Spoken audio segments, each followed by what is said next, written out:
Hi there, it's Sam from Pootles.co.uk. Thank you very much for joining me today.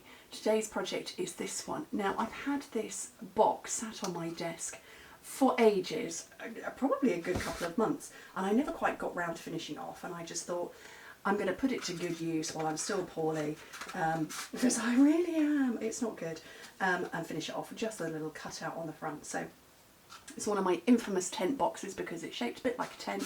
That's kind of a bit more like a tent than that is, but they're cute. I like them. Anyway, I don't think I've made this size before. So I made the prototype ages ago and I don't know what I did with the instructions, so I've had to rewrite them all and work them all out. So fingers crossed they work. Piece of cardstock that's 4 by 11 inches, so you can get 2 from a sheet of cardstock. In metric, that's 10 by 27. On the long side, score it at 4, 5 1/4, 9 1/4 and 10 1/2 inches, which in metric is 10, 13, 23 and 26. And then on the short side, I have no idea.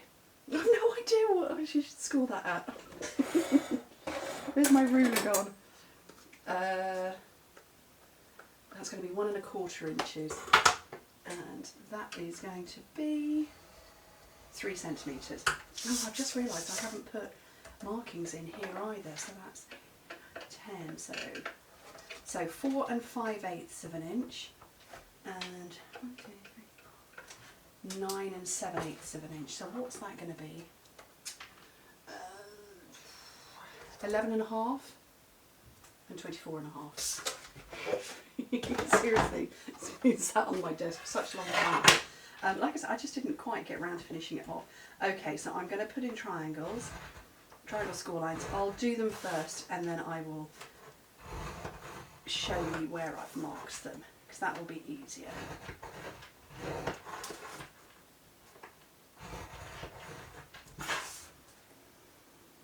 There we go, we can see. So it's gone from this point here up to that little mark that I put in. Okay, bone folder. Just quickly burnish that. Oopsie.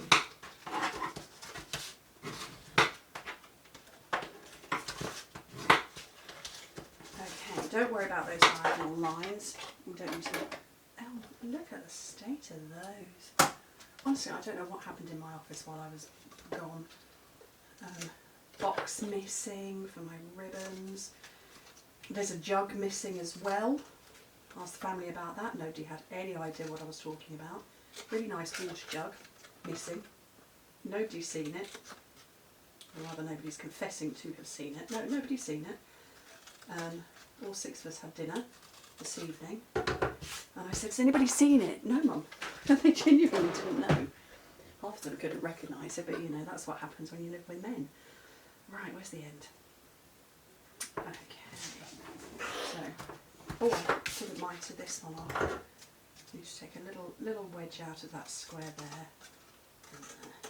Okay.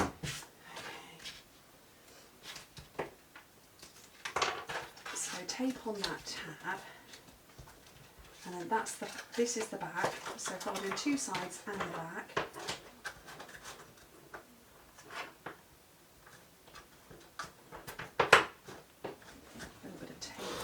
There's a cat fight going on in the hall, obviously. Okay, and then just push those, and that's what's going to give it that nice close when we've done those score lines. Okay, that's that bit done. My paper, it's 4 by 7 inches, which is more than I need. What's that, 10 by 18 centimetres, so it's longer than I need, but I would rather have too much than not enough. And I've gone over. So I've overlapped it there and there, and oh, you know what, I've got just enough actually. Oh no, it should have been 4 by 7 1/2. Let me just cut some more. It should have been 4 by 8. I'm going to note that on my instructions. 4 by 8, 10 by 20 centimetres. So 4 by 8 inches, 10 by 20. Round 2.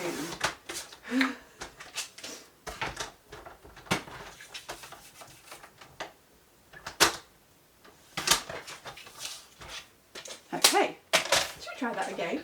Where's my box? There it is. So, I want it to overlap.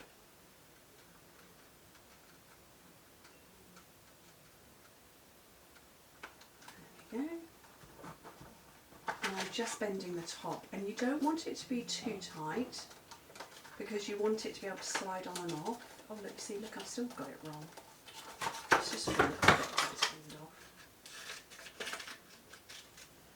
off. So you want the triangle tent part to fold, to be able to slide on and off, because that's what makes these tent boxes like tents. There we go, right. So I'm going to put some tape along this bit.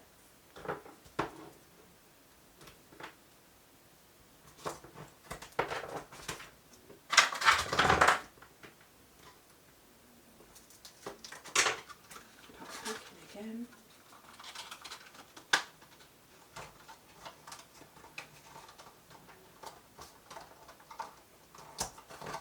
And that will just slide on and off quite happily. A little pinch at the top, and it just works perfectly like that. Right, the fantastic paper has got all these lovely shop fronts, and I do love them. I went with this one before. I'm going to go with this one this time around with my really gammy scissors. I've got a decent pair. Don't know that they're the best, but.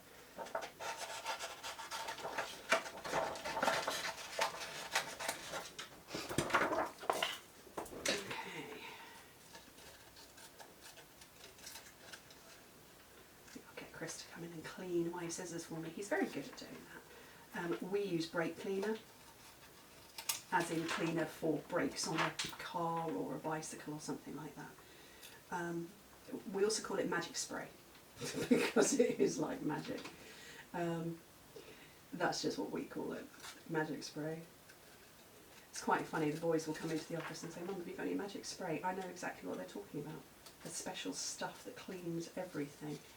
I wonder if I've got it handy that I can show you. I am still here, I'm on the other side of the office. Here we go. Brake cleaner. Brilliant stuff. Except I don't have a cleany squeegee handy. I'll show you how to clean up those scissors.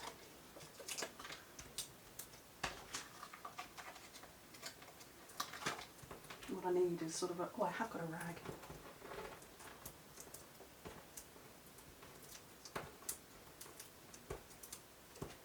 Okay, just make sure my shops are the right way round.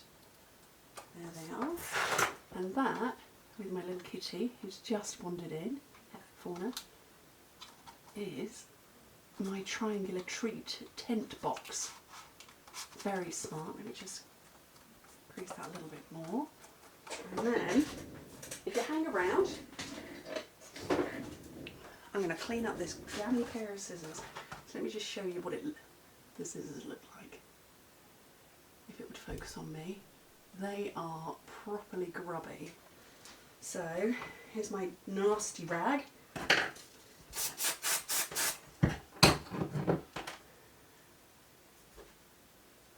And that's going to clean all that gunk off.